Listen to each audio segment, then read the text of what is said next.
문순태 소설 철쭉제 9번째 시간입니다. 판돌이 아버지 박쇠는 박찬봉이 그를 족보에 올려준다는 말을 찰떡같이 믿고 뼈가 휘도록 죽을 둥살둥 일을 했다. 그는 고단한 줄을 몰랐다. 하루하루가 마냥 즐겁기만 했다.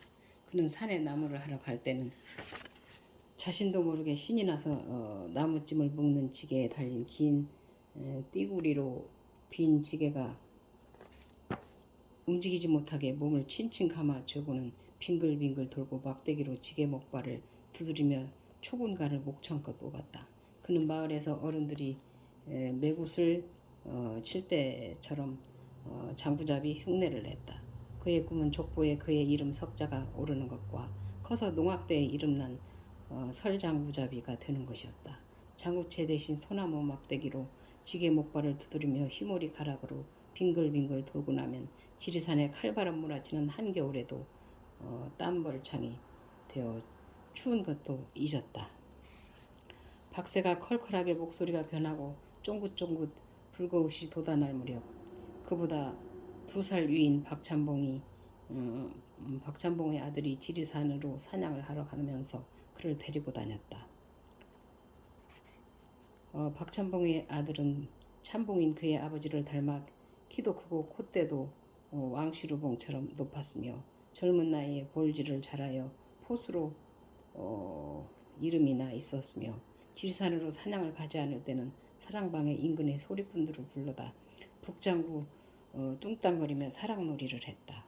박쇠는 그의 불질보다 장구치는 솜씨를 늘 부러워했기 때문에 그가 사냥질을 하러 가자고 했을 때도 그를 따라다니며 불질을 배울 생각은 추호도 없었다. 박쇠는 대래 그에게서 장구잡이 놀이를 배우고 싶었다. 그들은 가까운 피아골이나 더 깊숙한 벽소령 골짜기까지 사냥을 나가곤 했는데 보통 한 번 나가면 사나흘이나 길면 대엿새 만에야 돌아오고 했다. 지리산이 온통 허옇게 눈이 덮일 때는 읍에 사는 유명한 곰 사냥꾼인 강포수를 따라가기도 했다. 강포수를 따라서 곰 사냥을 나갈 때는 곰에게 쉽게 발견되지 않게 온몸을 흰 무명천으로 감아 두 눈만 뽀꼼히 내놓고 눈 속에서 헤매기도 했다. 박새의 나이 26살이 되던 해 늦봄 지리산 골짜기마다 철쭉이며 자귀나무꽃, 흰 작살나무꽃, 분홍색 산작약꽃이 덩이덩이 어우러져 필 무렵 박찬봉은 그를 19살의 부엌대기 넙순이한테 장가를 보내주었다. 박새와 같이 피부치가 없는 넙순이는 양푼처럼 얼굴이 넙대대하고 키도 깡통한 데다가 허리통이 절구통처럼 투박했지만 마음 씀씀이는 윤기가 자르르한 명주실처럼 자상하고 고왔다.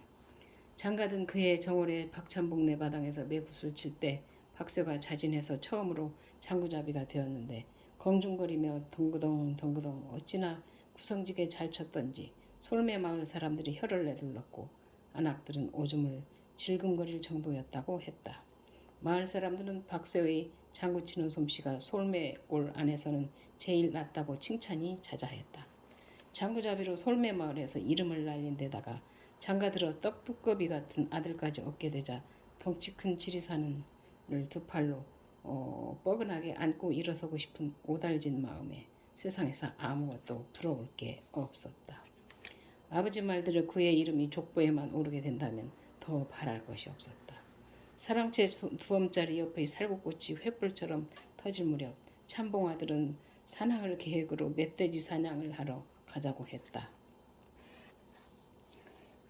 박쇠는 장가를 들고 아들까지 얻은 뒤부터는 단 하루도 집을 비우고 싶은 생각이 없었지만 상전의 말을 거역할 수가 없는지라 걸레를 씹는 심정으로 나흘 동안 그들이 먹을 식량이며 취사도구들 덮고 잘 가벼운 이불을 짊어지고 찬봉 아들의 뒤를 따랐다. 그는 찬봉 아들의 뒤를 따라가면서 하늘을 봐도 산천을 둘러봐도 찔레꽃 같은 아들놈 얼굴이 눈앞에 선하게 밟혀와 자꾸만 발걸음이 무거워졌다. 늦지거니 아침을 먹고 집에서 나온 그들은 연곡사에서 첫날 밤을 묵을 생각으로 피아골 쪽으로 갔다. 그들은 영국사 골짜기 첫 들머리에 거뭇거뭇 산 그늘이 우쭐거리는 석양이 가까워서야 촤촤촤 맑은 물이 넉넉하게 흐르는 계곡에서 솥을 걸고 점심 겸 저녁을 지어 먹었다. 그런데 참봉아들의 숟가락이 떼걱 부러지고 만 것이었다.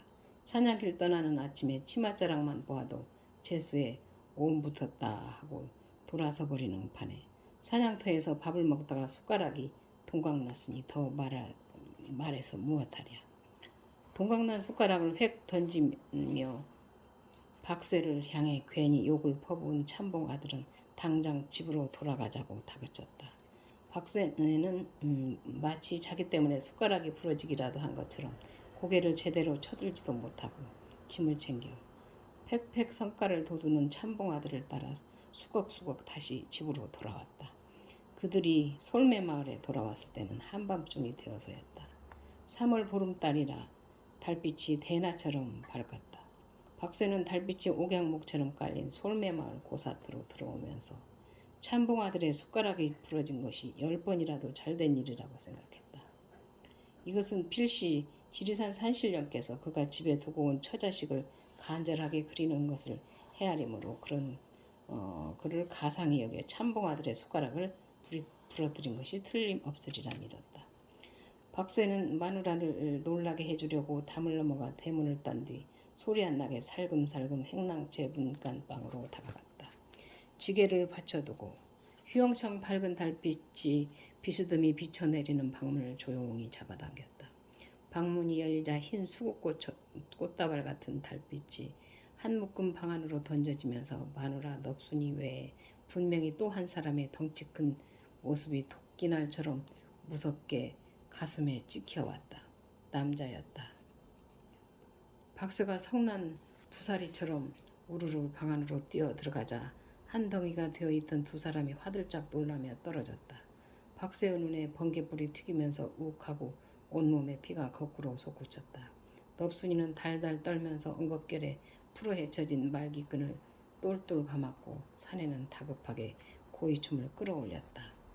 박쇠는 방문 밖에 받쳐둔 지게에서 낫을 찾아들고 다시 방으로 뛰어들어 으흐흥 지리산의 새벽 호랑이처럼 울부짖었다. 이미 그의 눈에는 아무것도 보이지 않았다. 그는 낫을 휘두르다가 사내를 향해 힘껏 내리쳤다. 낫은 바들바들 떨며 순식간에 사내를 가로막아 선 넙순이의 팔에 맞았다. 넙순이가 까르르 비명을 질렀으며 넙순이 뒤에 몸을 숨긴 사내는 후두둑 방에서 뛰쳐나갔다. 박쇠는 낫을 든 채 넋을 잃고 우두커니 서 있었다. 안채에서 참봉아들 내외와 오랫동안 식객 노릇을 하고 있던 참봉아들의 사촌 처남뻘이 되는 조서방이 행랑채로 등불을 밝혀들고 뛰어나왔다. 그들은 등불로 방안을 비춰보며 겁에 질려 주춤거렸다.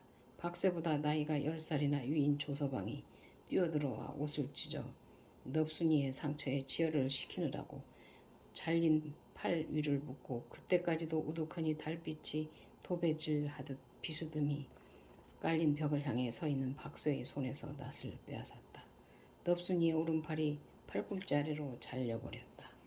조서방은 박쇠한테 낫을 빼앗아 두엄짜리 쪽으로 던져버린 뒤 된장을 가져오게 하여 넙순이의 상처에 발랐다. 박쇠는 다듬이돌이 놓여있는 윗목을 향해 바위처럼 앉아서 날이 호원하게 밝아올 때까지 말 한마디 없었다.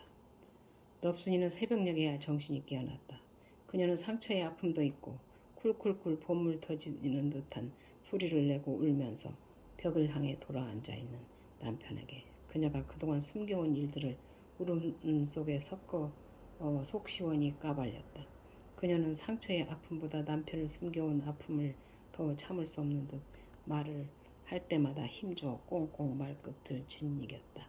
넙순이를 덮친 것은 박참봉이었다. 참봉은 그녀가 박쇠한테 시집을 오기 전부터 여러 차례 그녀의 몸을 범했었다고 했다.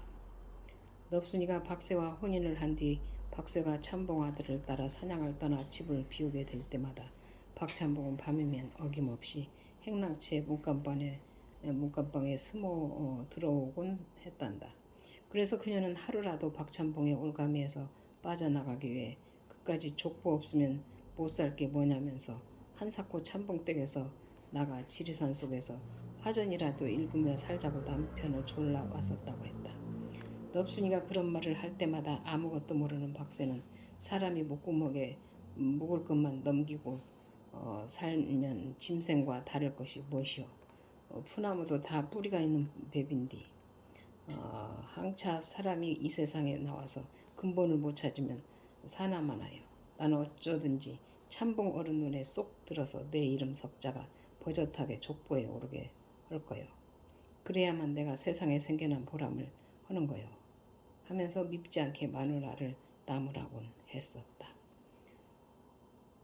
넙순이가 울면서 토해낸 피 맺힌 이야기를 듣고 난 박쇠는 여전히 벽을 향해 돌아앉은 채 두 손으로 자기의 머리를 우두둑 우두둑 쥐어뜯으며 소리 안 나게 끙끙대고 울부짖는 것이었다. 날이 밝자 그는 넙순이의 잘린 팔을 헌옷에 둘둘 말아들고 집을 나섰다. 그는 왕시루붕이 마주 보이는 솔매 마을 뒤 각시바위 옆에 넙순이의 잘린 팔을 묶고 돌아와 방 안에 붙박혀 이를 갈며 끙끙 앓았다. 밤이 되자 박새는 낯을 허리춤에 낀 채 박찬봉이 기관한 사랑채 큰 마루 앞을 배돌며 박찬봉이 나타나기만을 여수고 있었다. 그는 족보고 뭐고 박찬봉을 죽이고 자신도 죽고만 싶었다. 이튿날 아침 앓고 누워있는 넙순이 옆에서 맷돌질하듯 이를 갈고 있는 박새를 조서방이 데리고 나갔다. 조서방은 박새를 박찬봉이 기거하는 큰사랑으로 데리고 갔다. 큰사랑에는 박찬봉이 언제나처럼 발그레한 얼굴로 앉아 있었다. 그를 본 박새의 손에 힘이 불끈 솟으면서 목구멍이 꽉 메어왔다. 조서방이 쇠말뚝처럼 서 있는 박새를 박찬봉 앞에 앉도록 했다. 박새가 사냥질할 때 설맞은 멧돼지한테 접근하듯 목에 힘을 주고 두 눈을 부릅뜨며 찬봉 앞에 앉자 찬봉이 문갑의 서랍에서 먹글씨가 쓰여있는 부엌에서 칼질할 때 받치는 토막만한 종이 이 두 장을 꺼내 박새 앞에 내밀었는데 한 장은 누렇게 색깔이 바래고 희치희치 다른 것이었고 다른 하나는 옥양목처럼 희고 깨끗한 것이었다. 박새는 얼추 두 장의 종이를 보고 누렇게 다 바랜 종이는 바로 그가 어렸을 때 그의 아버지가 내준 아버지의 종문서라는 것을 알 수가 있었다. 하나는 애비 종문서고 또 하나는 족보에 오를 너와 네 아들놈의 이름이니라. 박찬봉은 불쾌하게 술기운이 오른 것처럼 발그레한 얼굴에 알 수 없는 웃음을 슬며시 머금어 보이며 말했다. 이 사람아, 족보에 올릴 자네 부자 이름이라고 하시지 않는가? 옆에 있던 조서방이 팔꿈치로 옆구리를 찔벅거리며 대신 흰 종이를 집어 쑥떡 뭉쳐놓은 표정으로 앉아있는 박새 앞에 내밀었다. 자네 이름이 쇠철자의 소리성이니 박칠성이고 자네 아들놈이 판단할 판자의 돌돌이니 판돌일세. 조서방의 말에 박새는 떨리는 손으로 그들 부자의 이름이 쓰여있는 백지를 받아들고 눈을 껌벅거리며 뚫어지게 들여다보다가는 방바닥에 내려놨다. 그의 눈에서 닭똥 같은 눈물이 백지의 먹글씨 위에 뚝뚝 떨어지자 그는 눈물 때문에 글씨에 어릉이 생길까봐 때 묻은 소매자락으로 종이에 묻은 눈물을 꾹꾹 찍어냈다. 올 가을에 만드는 대동보에 실릴 네 부자 이름이니라. 처음엔 네 놈만 올리려다가 네 아들놈까지 올려주기로 작정했으니 그리 알아라.